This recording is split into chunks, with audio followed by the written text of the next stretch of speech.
नमस्कार मित्रों। आज जो विषय रहा, आज का विषय हमारा है गंगा जमनी तहजीब। जब गंगा जमनी तहजीब की बात करते हैं तो हमारे दिमाग में सबसे पहले आती है गंगा मैया।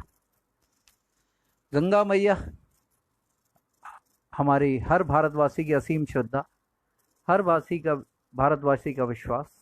हम उन्हें मैया बोलते हैं। अब मैया बोलने के बाद तो कुछ बाकी ही नहीं रहता। फिर दूसरा शब्द आता है हमारी जमुनी। शब्द को ध्यान से सुनिएगा, जमुनी।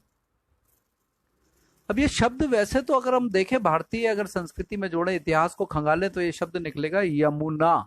यमुना, ये यमुना कब जमुनी बन गई, ये यमुना कब जमुनी बन गई, इसका आप अंदाजा भी नहीं लगा सकते।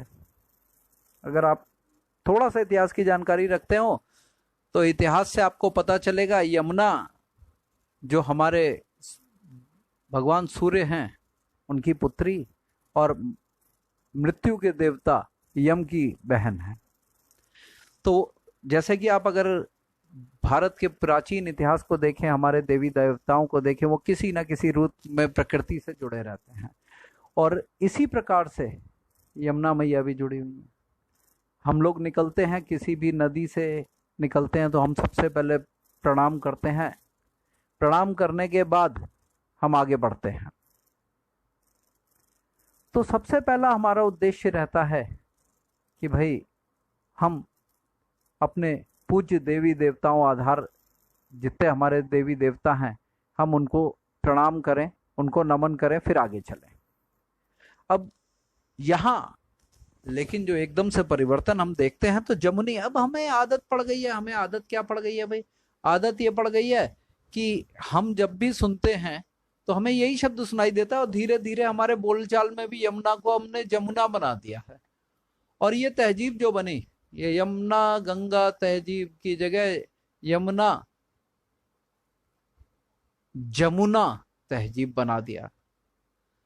नमस्कार विभू पांडे, जय श्री राम विजय, जय श्री राम विकास सुहाग। तो अब एक और शब्द जुड़ता है इसके साथ हमारा, क्या? तहजीब। तहजीब का मतलब संस्कृति। संस्कृति, अब तहजीब उर्दू का लफ्ज है और संस्कृति हमारा हिंदी का शब्द है। तो गंगा जमुना, अब गंगा यमुना होता तो संस्कृति बन जाता। तो उन्होंने एक परिवर्तन लाए और बड़ा सोच समझ के ये परिवर्तन लाए। ये परिवर्तन कोई एकदम से नहीं आया, ये परिवर्तन आते आते कई साल लग गए, इवन कुछ सदियां बीत गई, तब जाके ये परिवर्तन कागजों में आया। अब धीरे धीरे इसके अंदर और ज्यादा चीजें जुड़ती गई और ये आज हमारी रगों में डाल दी गई हैं। रगों में कैसे आई ये भी हम समझाते हैं। तो अब अगर हम सामान्य शब्दों में अगर इसे गंगा जमनी तहजीब को देखें तो जैसे आजकल बोलते हैं ना भाई, गाय हिंदू हो गई और बकरी मुस्लिम हो गई, जानवरों में धर्म देख लेते हैं, तो ऐसे ही हमारी नदियों के भी धर्म बदल दिए। गंगा हिंदुओं की हो गई, जमनी मुसलमानों की हो गई, यानी हिंदू मुस्लिम एकता की बात करते हैं जो ये बात करते हैं हिंदू, ये गंगा जमनी तहजीब की। अब एक चीज बताइए भाई, एकता लाने के लिए आपको जो हमारे पुराने इतिहास हैं उसमें परिवर्तन क्यों लाना पड़ गया? एकता तो वैसे भी आ सकती थी। एकता लाने के लिए कोई इतिहास को बदलना जरूरी होता है, शब्दों को बदलना जरूरी होता है? आज मेरी भाषा के अंदर इतने विदेशी शब्द जुड़ गए हैं कि मैं आज खुद अपने आप को महसूस करता हूं कि मैं शहीद शब्द यूज करता हूं। जय श्री राम भाई जितेंद्र, शहीद शब्द यूज करता हूं जबकि वीर गति शब्द यूज होना चाहिए। एक बार हम मेरी ही एक स्टूडेंट ने सवाल पूछ लिया, सर कुछ भी बोल दो बात तो वही होना चाहिए। हम बोलते हैं rest in peace. Rest in peace का मतलब क्या हुआ? जमीन में दबा दो, दफना दो। तो भाई ये हमारे कल्चर में है क्या? ये हमारे कल्चर में नहीं है।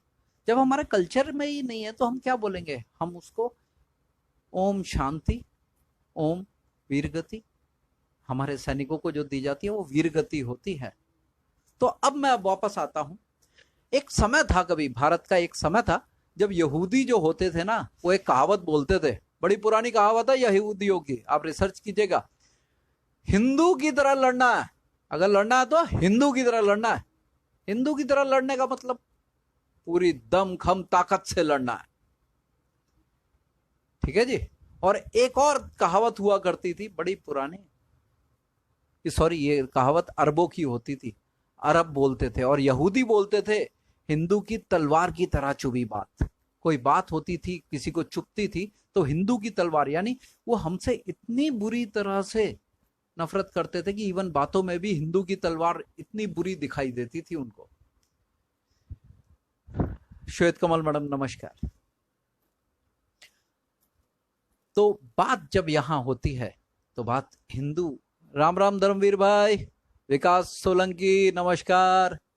तो बात हम यहां पे हिंदू मुस्लिम एकता कोई मुश्किल बात नहीं थी, लेकिन समस्या ये आती है कि भाई एकता करने के लिए आपने हमारी सांस्कृतिक विरासत को क्यों बदल दिया, और ये बदल कैसे गई, सवाल ये उठता है बदल कैसे गई। अच्छा दूसरा, ये बड़े बड़े मुशायरे, अमन की आशा जैसे गैंग बनाए हुए हैं, उनमें ये किताबें चलती हैं, जमीन पे ऐसा कुछ नहीं होता। ये तहजीब उस दिन कहां गई थी जब कश्मीर से हजारों हिंदुओं लाखों हिंदुओं को बाहर निकाल दिया गया था, रातों रात सारे के सारे छोड़ के भाग गए थे। है ये चीजें आप समझिए, उस दिन कोई तहजीब याद नहीं आई थी। ये तहजीब केवल मुशायरों और जो पाकिस्तान से आए हुए गायक कलाकारों के लिए होती है, केवल वहां से जुड़ी हुई है।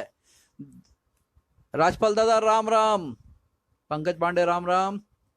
तो ये किताबों से बाहर नहीं है, किताबों से अलग नहीं है, लेकिन इसका एक उद्देश्य है, एक खास उद्देश्य है। मैं आपको बता रहा हूं, आप अगर देखें तो एक आपने सुना होगा, आज ही पढ़ रहा था मैं, हाशिमपुरा का एक दंगा मेरठ में हुआ था।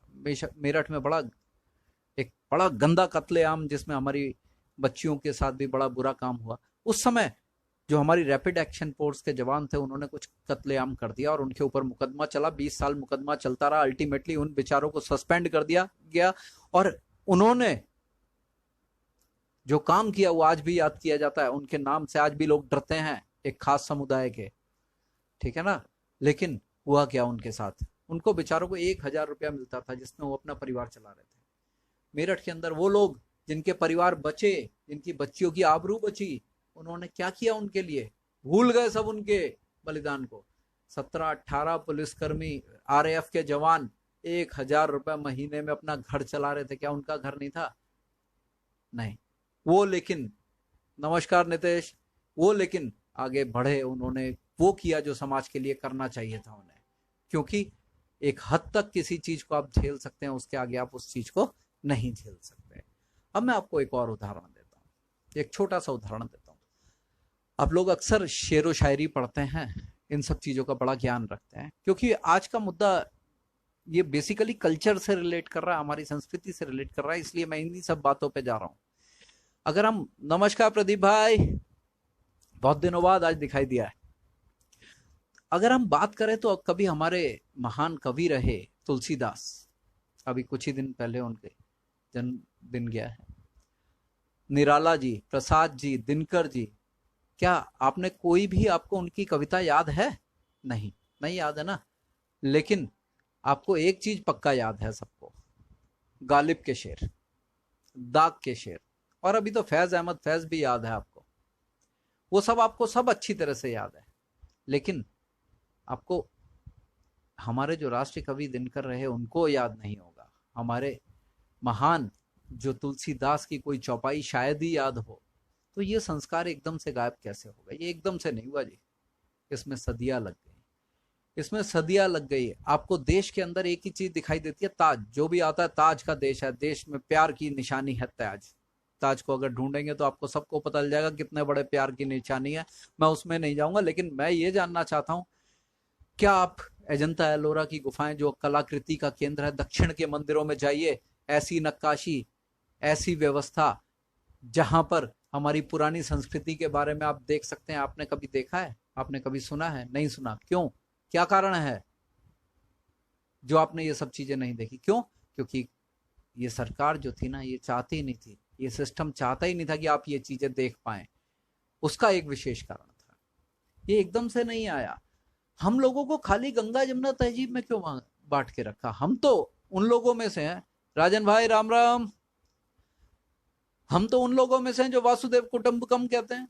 हम खाली दो चीजों में क्यों होते हैं? कभी तुम आपने ये सुना है कि हिंदू सिख एकता, हिंदू ईसाई एकता, हिंदू यहूदी एकता, हिंदू जैन एकता?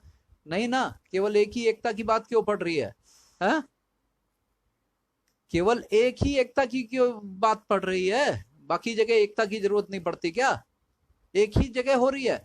कारण क्या है? ताली हमेशा एक हाथ से बजाने की आदत पड़ गई। हमारा हाथ स्थिर रहे, दूसरा आए बजा के चला जाए। ये हम सदियों से झेलते आ रहे हैं। अब मैं आपको इस एकता के कई और नमूने दे सकता हूं। कई नमूने हैं हमारे पास इस एकता के देने के। आपको एक मैं लेटेस्ट उदाहरण देता हूं। हमारे एक सांसद हैं, ओवैसी साहब, सब जानते होंगे आप। सेकुलरिज्म के नाम पर तो वो बहुत ऊपर चलते हैं। मैडम आप सही कह रहे हैं, बिल्कुल सही कह रहे हैं। लेकिन मैं अभी फिलहाल थोड़े से अपने मुद्दे पे रहना चाहता हूं। वो सेकुलरिज्म के नाम पे चलते हैं, लेकिन उनकी पार्टी के नाम में ही सबसे बड़ा सेकुलरिज्म है मुस्लिम। लेकिन बात हम उसकी भी नहीं कर रहे, बात हम उसकी करते हैं। हम आपको एक सीधा उदाहरण देते हैं। उनकी पार्टी के एक एमएलए हैं महाराष्ट्र से, जिनका नाम है वारिस पठान। रोज आप डिबेट पे देख सकते हो। पिछले साल एक गणेश पूजा के मंडप में गए, उन्होंने गणपति बप्पा के सामने मत्था टेका और गणपति बप्पा के नारा लगा दिया, जयकारा लगा दिया। हुआ क्या? अगले दिन उनको तौबा करनी पड़ गई, माफी मांगनी पड़ गई। जितेंद्र बदान भाई जय श्री राम। क्यों ऐसा क्यों हो गया भाई? क्या कारण था? क्या वहां पे गंगा जमनी तहजीब नहीं थी? क्या गंगा जमनी तहजीब केवल हमारे लिए थी? ये गंगा जमनी तहजीब कुछ नहीं है, ये एक ढकोसला है। जावेद अख्तर जैसे लोगों ने बनाया है इसे। अपने आप को एथिस्ट बोलते हैं, एथिस्ट, जो किसी धर्म को नहीं मानता और कभी भी एक धर्म के अलावा कुछ बात नहीं करते। उन्हें हमेशा एक ही धर्म खतरे में दिखता है। हमारी किताबें जिनमें वामपंथियों ने, अब मैं वामपंथी बोल रहा हूं, इन्हें हिंदी में, इंग्लिश में कम्युनिस्ट बोलते हैं। इन्होंने कब्जा किया कब पता है आपको? इन्होंने कब्जा किया जब इंदिरा गांधी की सरकार अल्पमत में थी। इन्होंने देश की एक, जय श्री राम मोहित भाई, इन्होंने देश की एक ऐसी स्थिति में, ऐसी जगह पे कब्जा कर लिया जहां से सारे भविष्य को बदल दिया। उन्होंने परिवर्तन किया हमारी किताबों में। और आज आप बच्चों को जो पढ़ा रहे हैं ना, सेकुलरिज्म का कीड़ा पढ़ा रहे हैं। सेकुलरिज्म एक तरफा नहीं होता। सेकुलरिज्म जो है वो दो तरफा होता है, दोनों तरफ से होता है। मैं सेकुलर हूं, नो डाउट, लेकिन सेकुलर होने का मतलब ये आप मेरे को दबाते रहो, कुचलते रहो। लेकिन फिलहाल बात हो रही थी गंगा जमनी तहजीब की। माही नमस्कार। गंगा जमनी तहजीब, एक बीच में आपने सुना होगा, अमन की आशा नाम का एक कार्यक्रम चला था, जिसमें पाकिस्तान से हजारों जो है सिंगर आते थे, कलाकार आते थे, आराम से आकर के जाते थे, एंजॉय करते थे। देश की सरकार उनको अच्छा खासा रहना सहना खाना पीने का बंदोबस्त करती थी। वो क्या करते थे क्या पता आपको? आधे से ज्यादा जासूसी करने आते थे। ये गैंग बंद हुआ आकर के 2014 में। तब से ये अमन की आशा का नाम आपने सुनना बंद किया होगा। और मैं आपसे बस एक निवेदन करूंगा, मेरा एक छोटा सा निवेदन है आप लोगों का। राम राम मोहित भाई, मैं आपसे एक निवेदन करूंगा, आप अपनी संस्कृति को बचाइए, भारत के इतिहास को बचाइए। एक और शब्द इन्होंने जोड़ रखा है, माइथोलॉजी। माइथोलॉजी, राम क्या है? माइथोलॉजी है हमारी प्राचीन। अरे हम भी बड़े खुश होकर के इंग्लिश में बोलते हैं, इंग्लिश मीडियम लोग हैं ना, हम इंग्लिश में बोलते हैं माइथोलॉजी है। अरे माइथोलॉजी नहीं है भाई, हिस्ट्री है, इतिहास है वो हमारा। राम हमारा इतिहास है। आपने अभी देखा होगा राम मंदिर की जब खुदाई हुई, प्रांगण की खुदाई हुई, तो कितने पुरानी पुरानी चीजें मिली, शिवलिंग मिले, कला आकृतियां मिली, ठीक है। लेकिन उन सब चीजों को माइथोलॉजी शब्द दे करके गायब कर दिया गया। पाठ्य पुस्तकों को देखेंगे तो पाठ्य पुस्तकों में मुगल मिल जाएंगे, चंगेज मिल जाएंगे, अफगान मिल जाएंगे, लेकिन हिंदू राजा नहीं मिलेंगे। आपको पता है चोल जो राजा थे हमारे, चोल शासन जो रहा, कितने सालों से रहा और कितना बड़ा शासन रहा। और आपको एक और चीज बता दूं, मुगलों ने कभी पूरे हिंदुस्तान में राज नहीं किया। हमारे वीर मराठा शिवाजी, हमारे गुरु गोविंद सिंह महाराज, इनके शासन बहुत बड़े रहे। मुगलों ने केवल और केवल अत्याचार किया और कुछ नहीं किया। मुगलों का एक उद्देश्य था, वो तुर्की के खलीफा को लेकर के चल रहे थे। यस आशुतोष, यू आर बिल्कुल very right. mythology or myth, these words are not our history. History is not myth, history is history. इतिहास इतिहास, हमें अपने इतिहास पे गर्व है, और जो राम मंदिर बनने जा रहा है वो हमारे इतिहास का एक हिस्सा है। अभी राम मंदिर के ऊपर कुछ बातें मैं आपको जरूर बताऊंगा, वो आने वाले वीडियोस में आएंगी, लेकिन आज जो बात थी वो केवल गंगा जमनी तहजीब पे थी। एक तो ये जमनी शब्द का प्रयोग बंद कीजिए। यमुना है, आराध्य है, हमारी देवी है, हमारी जीवनदायिनी है हमारी। जैसे माँ गंगा है वैसे ही माँ यमुना है, और इनको, इन शब्दों को बचाइए, इन शब्दों को बचा के रखिए। मोहित भाई ये कांग्रेसी कल्प्रिट नहीं है, हम लोग कल्प्रिट हैं, हम लोगों ने इन्हें इतना अंदर घुसने दिया। ये सब हमारी गलती है और किसी की गलती नहीं है। मैं खुद भी हूं इसमें, क्योंकि मैंने भी वही पढ़ा और पढ़ाया है, लेकिन अब मैं सही चीजों को जानने लगा हूं, समझने लगा हूं, और समझने के बाद वीडियो बनाने शुरू किए हैं। उससे पहले वीडियो नहीं बनाए। जब तक चीजों का ज्ञान नहीं था, अज्ञानतावश जो गलतियां हुई वो हो गई, उसके लिए क्षमा चाहता हूं, लेकिन अब नहीं। जब ज्ञान मिल जाए तो उसके बाद उसको सही कर लेना बड़ा जरूरी है। परिवर्तन संसार का नियम है। बच्चा भी जब छोटा होता है ना तो मिट्टी उठा के खा लेता है, जब बड़ा हो जाता है तो उसको पता चल जाता है भाई इसमें तो कई चीजें होती हैं, वो नहीं खाता। ठीक है, हमें किताबें पढ़ाई गई, हमने पढ़ ली, हमने पढ़ाई भी है। कम से कम शुक्र है, एक चीज तो बहुत सही है कि मैं इतिहास का टीचर नहीं रहा। मैं इंग्लिश पढ़ाता हूँ, इंग्लिश पढ़ाते हुए मैंने जो चीजें पढ़ाई होंगी, लेकिन उसमें भी मैंने बहुत चीजों का सुधार किया है, कोई खराब नहीं किया। मैंने कम से कम उन चीजों को जो किताबों में लिखी है उनका पूर्ण रूप से अध्ययन करके उनको समझाया है, मैंने बताया है। थैंक यू मोहित। मैंने उनको बताया है कि क्या गलतियां हैं। आपको कभी बताऊंगा एनसीईआरटी के अंदर क्या क्या चीजें बताई गई हैं, और कोई उसे एक्सप्लेन नहीं करता, सच्चाइयां हैं कई। तो अब बात ये हो रही थी भाई ये गंगा जमनी तहजीब। अब आपने देखा कि दिल्ली में दंगे हुए, भाई गंगा जमनी तहजीब। एक व्यक्ति, एक दलित था, और उस दलित को क्या किया गया, मारा गया। क्यों? क्योंकि उसकी बाइक के आगे श्री राम का एक स्टिकर लगा हुआ था। उसकी बस इतनी गलती थी, उसको मार दिया गया। उसके लिए कोई गंगा जमनी तहजीब नहीं आई, नहीं ना आएगी। क्यों? क्योंकि वो एक तरफा है, और हमें बस इसी से बचना है। हमारा बस एक ही काम है, हम किसी भी तरह से अगर हम अपनी संस्कृति को बचा लें, अपने भाषा को बचा लें, तो हम बचे रहेंगे। अगर लैंग्वेज हमारी है, भाषा हमारी है, तो हम बच जाएंगे, अदरवाइज बचना मुश्किल है। मैं चाहूंगा कि आप मेरी बातों को थोड़ा ध्यान दें। पांडे जी आप भी इंग्लिश में लिख रहे हो। ये Ganges, Ganga, Ram, Rama, Krishna, Krishna, all these words, अभी हम शब्दों पे नहीं जा रहे। अभी हम Jamuna, Jamuna is specially being used. ये राम, रामा, गंगा, गैंगीज, ठीक है, ये शब्द बिल्कुल सही कह रहे हो आप पांडे जी। ऐसे बहुत सारे शब्द हैं, बहुत सारे शब्द हैं ऐसे जिनको हम देखें तो बहुत सारे शब्द निकल आएंगे। वैचारिक बातें नहीं है ये वास्तविक हैं, लिटरेरी चीजें हैं। इन चीजों पे ध्यान देना जरूरी था, लेकिन इनको जानबूझ करके बदला गया। आज आपको पता होगा, आज दिल्ली के अंदर एक दिल्ली यूनिवर्सिटी का एक लेक्चरर पकड़ा गया है। अर्बन नक्सल था वो, प्रधानमंत्री को मारने की साजिश के रूप में उसे जोड़ा गया है। तो यूनिवर्सिटीज में इस तरीके के लोग घुसे हुए हैं। क्यों? ऐसा क्यों है भाई? ऐसा कारण है क्योंकि ऐसे लोगों को डाला गया है, प्लांट किया गया है। हमारे संविधान में सेकुलर शब्द था नहीं, बाबा साहब अंबेडकर ने नहीं डाला था, इंदिरा गांधी ने डाला था। सही कह रहा मोहित भाई, बिल्कुल सही कह रहे हो आप। उसके पिताजी का नाम पढ़ के पता चल जाएगा, लेकिन उसने नाम अपना ऐसा रखा हुआ है कि वो हिंदू और क्रिश्चियन की फीलिंग देता है। वास्तव में वो आपने जो बोला एक शांति प्रिय ही था। तो बात ये थी कि भाई ये जो सेकुलर शब्द डाला गया, इस सेकुलर शब्द को बनाने के लिए बैकग्राउंड में काम होता गया।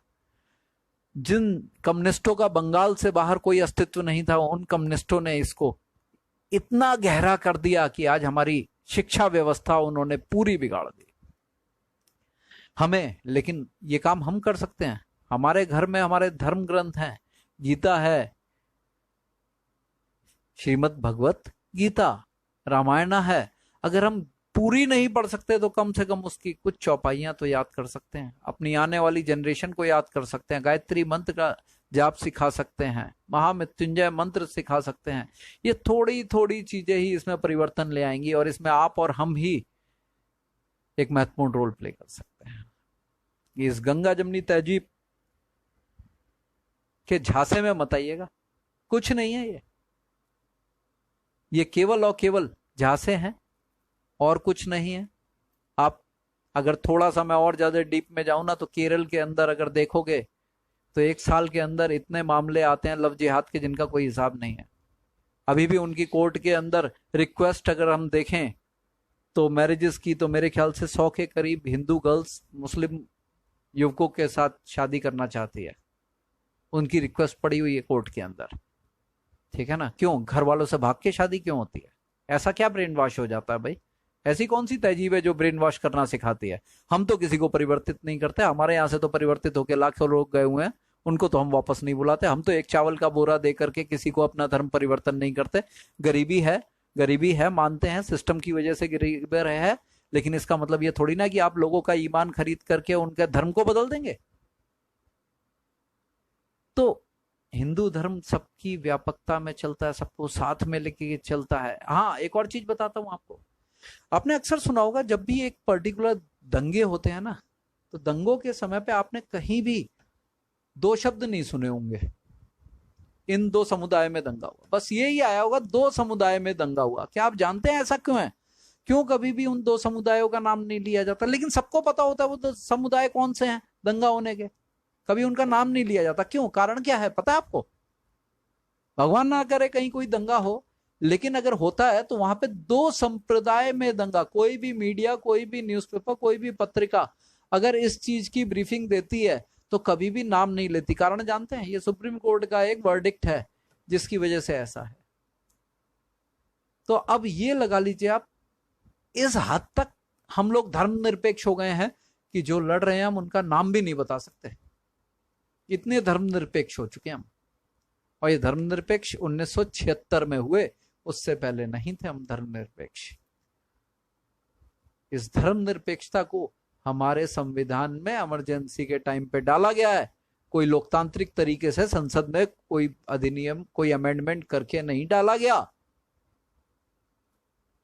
और उसके बाद से जो परिवर्तन हमारे समाज में आया वो आपके सामने है।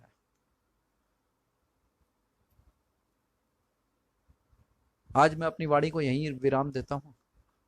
आप लोगों को मेरे विचार कैसे लगे उससे अवगत कराइएगा।